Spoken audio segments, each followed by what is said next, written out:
Hey everyone, how's it going? Welcome to NoDQ&A video right here on NoDQ.com, as well as the YouTube channel and NoDQ&A videos affiliate ringsidenews.com. We are coming off the final edition of Monday Night Raw for 2016. We are now heading into 2017 and the road to WrestleMania, which begins very shortly. Got your questions from twitter.com/AaronRift, so let's get started today. First one comes from Steven. What are your thoughts on Cody Rhodes being upset about the Dusty Rhodes Teddy Bear segment? It wasn't disrespectful to Dusty at all.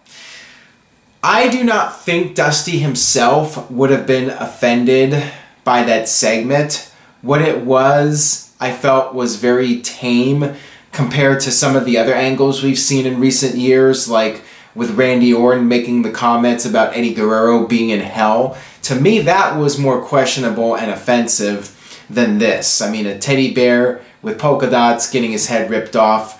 I mean, I've seen worse. There have definitely been more offensive angles that we've seen over the years. Now, the old school mentality is that if it's good for business, you do it. And that's why I think somebody like Dusty Rhodes, who was a very much old school kind of guy, would have been fine with that segment.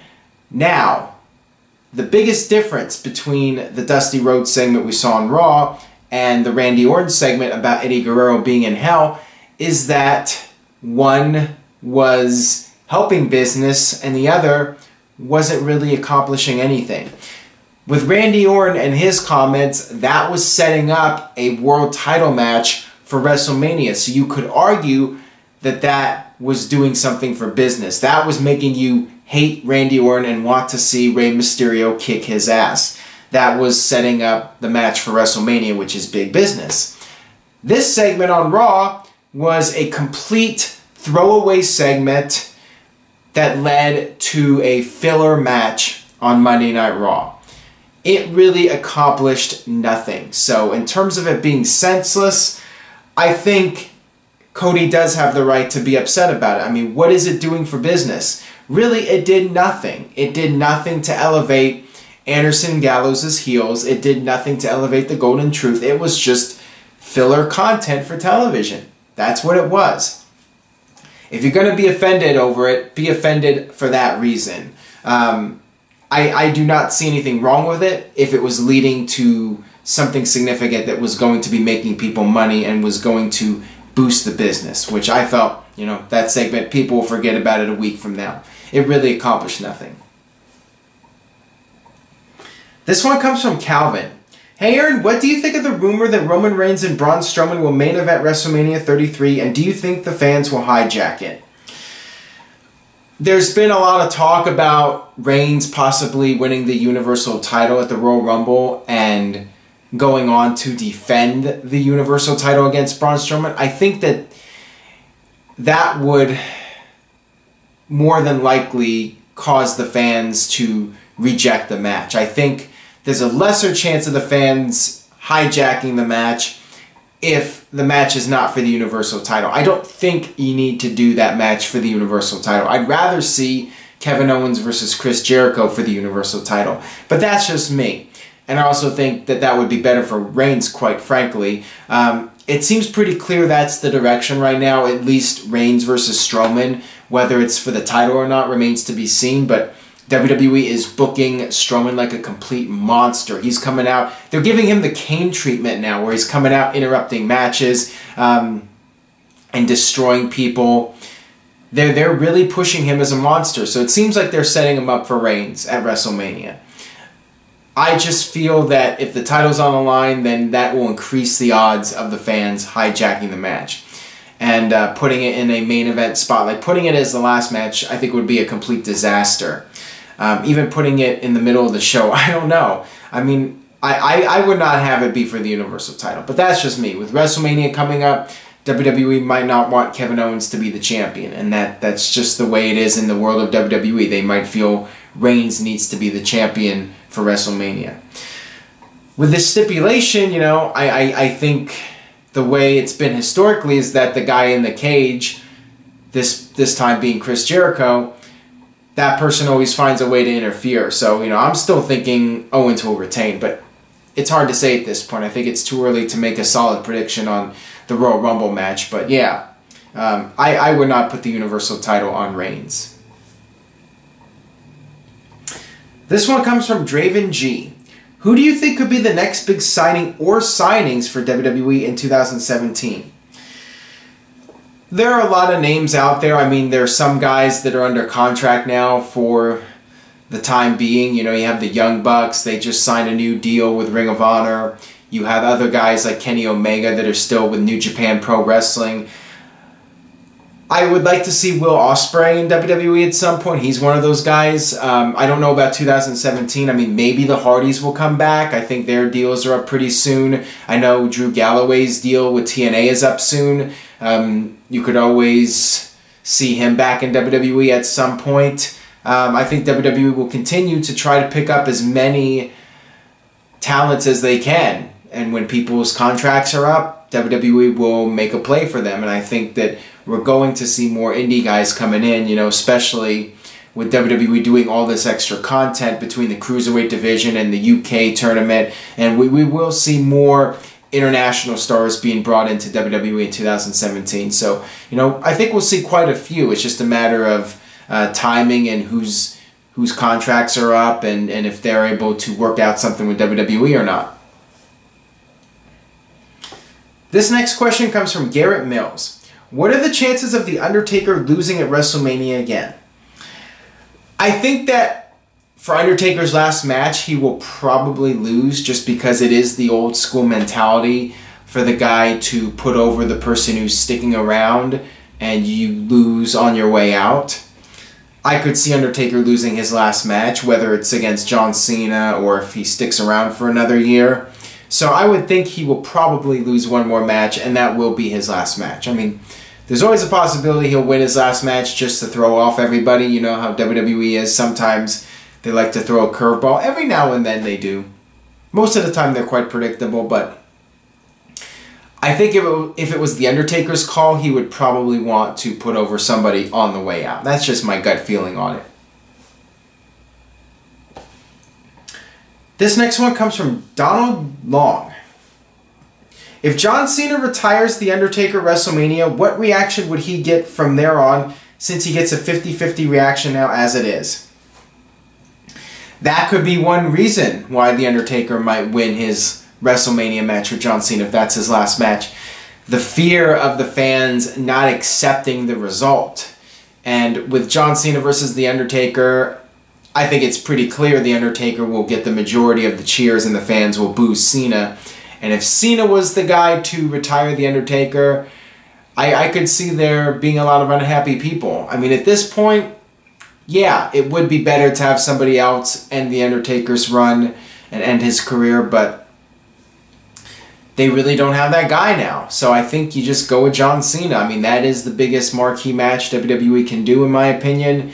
And time's running out. The Undertaker's only got a few more years left, it looks like, if more than one. I mean, at this point, this might be it for him. This might be his final match, and he's going to go out with a bang and go up against the biggest name possible.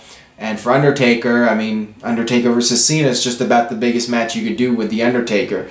I mean, who else would you put Undertaker in there with? I mean, Undertaker versus The Rock? I mean, we've already seen it before. Cena versus Undertaker, we haven't seen since the very beginning of John Cena's career. We haven't seen that match since John Cena became the flagship of the company. That's the match to do. So, at this point, if Cena's the one to beat Undertaker, yeah, it's not ideal, but I think you just got to go with it and hope for the best. Dylan Scruggs. Do you think that it's possible Goldberg will eliminate Brock Lesnar really quickly, making Lesnar even more furious? I am not expecting that to happen. I would be really shocked. I mean, I was shocked with Survivor Series, but I would be perhaps even more shocked to see Brock Lesnar get eliminated by Goldberg at the Royal Rumble. They're building up towards WrestleMania, so Brock Lesnar needs to be able to get one over on Goldberg, so there's justification for a third match. I mean, Goldberg's already beaten Brock twice. So I think Brock needs to get the best of Goldberg, so Brock could say, hey, let's settle this once and for all. I know I can take you. I just proved it by eliminating you at the Royal Rumble, and that's how you set up the final match at WrestleMania. If Goldberg eliminates Brock, then how do you justify another match between those two? I mean, you can't really do that. So you got to have Brock eliminate Goldberg at the Rumble. I think that's the only logical way to go, unless they do a third. I just don't understand how it would lead to another match. Next one comes from James. Why didn't Raw try to match SmackDown Live's awesome card? It felt just like an average show where nothing really happened.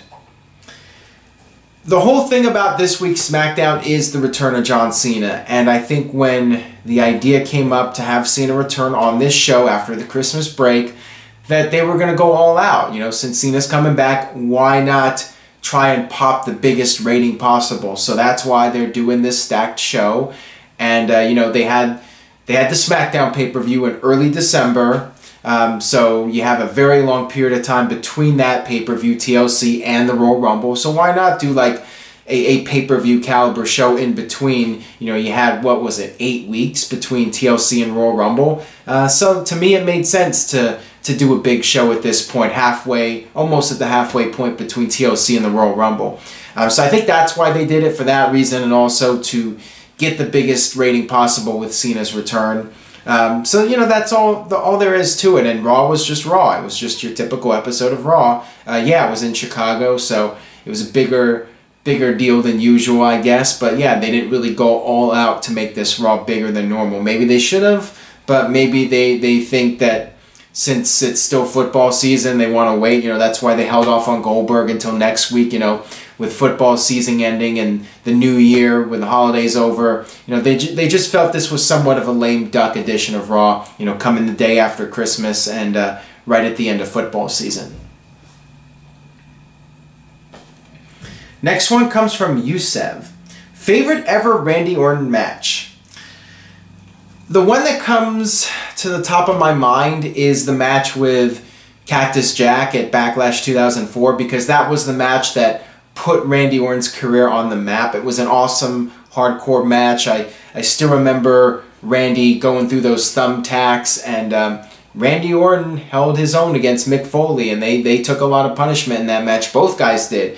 And I think that's the match that won Randy over with the WWE office and made him the next guy that they were going to focus on and push to the moon. So I really see that match as Randy Orton's breakthrough performance in WWE. And also the WrestleMania match with The Undertaker I really enjoyed, and the Hell in the Cell match they had at the end of the year, 2005. And Orton versus Cena, they had some good matches. The Iron Man match was pretty good. There have been a few other ones here and there, but those are the ones that really stick out the most to me personally. And I'm sure there's been a lot of great Randy Orton matches that I'm missing. Maybe you guys could list some in the comment section, matches from Orton that you really enjoyed. Go ahead and leave a comment. But those are my favorites, especially the Backlash match. Next one comes from Andrew. If NXT is a developmental brand, then why keep Joe and Nakamura there for so long when they don't need the development? The main reason those guys are in NXT is to continue to have NXT as a touring brand, and it's important for WWE to have a few top name guys be in NXT so NXT can draw when they're on the road. But yeah, beyond that, there's no good reason for Joe and Nakamura to be there. These guys have been around for a while, and they've performed on big stages, and they are fully ready to go on the main roster, and they have been. So yeah, I feel once there are new guys to replace Joe and Nakamura, we're going to see Joe and Nakamura on the main roster, and hopefully Joe in the near future, and Nakamura, really, he should be there now. Same thing with Bobby Roode. But, you know, if these guys all end up on the main roster, you have to have some guys that have some name value that WWE can use for the road and the house shows. So that's important. That's important for WWE to have a few guys with name value there in NXT. This one comes from Garrett Mills. Which city or state deserves a WrestleMania but probably will never get one, and why?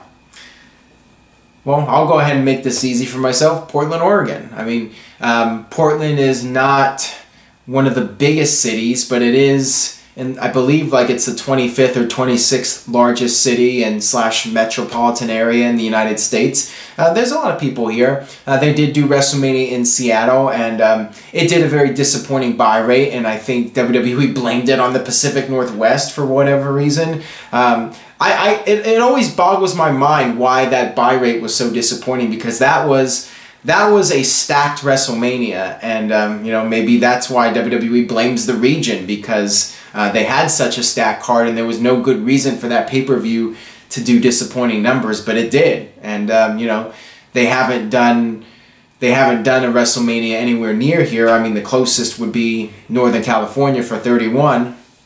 But yeah, I'd love to see Portland get a WrestleMania. They obviously don't even have a football stadium, so that's another problem.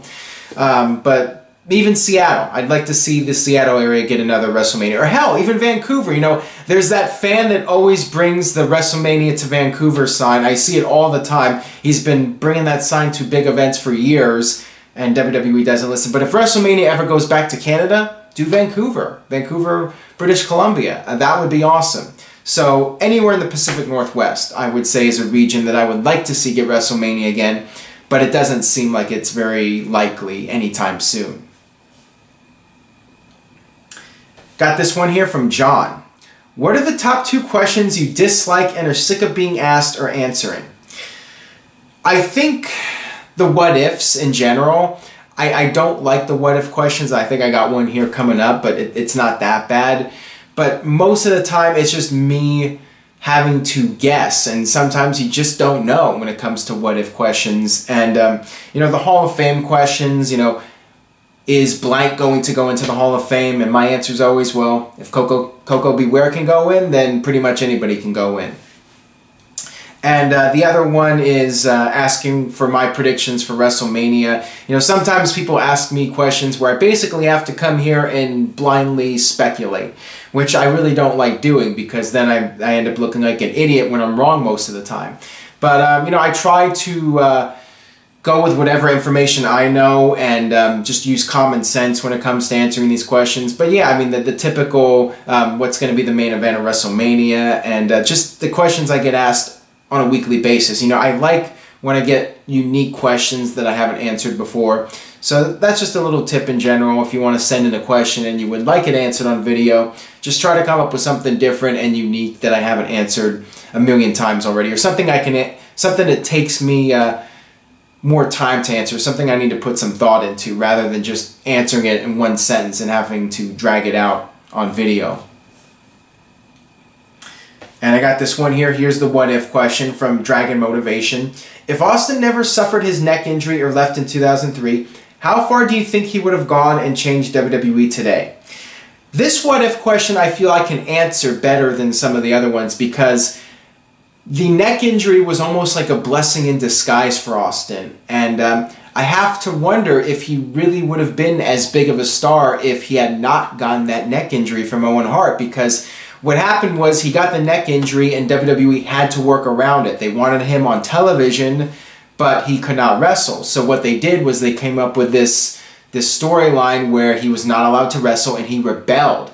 And it was part of that rebellion that really got him over to the next level with fans. You know, him stunning everybody from Jerry Lawler to Jim Ross to Vince and Sergeant Slaughter. When he was given all the authority figures the stunner, you know, that's what really got the ball rolling for Vince versus Austin, the whole authority figure, you know, the boss versus the employee. That's how it really got going. And that was the biggest angle in WWE history. Vince and Austin was the biggest money feud they ever had. So would that have even happened if Austin had not gotten hurt? So, you know, that's something to really think about. So for what if questions, you know, that's one I think is a little bit easier to answer than most. All right, that'll do it for this edition of No DQ&A video. Thanks as always for watching. If you enjoyed today's video, please share it with a friend on Facebook or Twitter. Spread the word about No DQ&A video. and stay tuned to NoDQ.com for the very latest regarding SmackDown Live and the upcoming Royal Rumble pay-per-view. I will see you guys next time.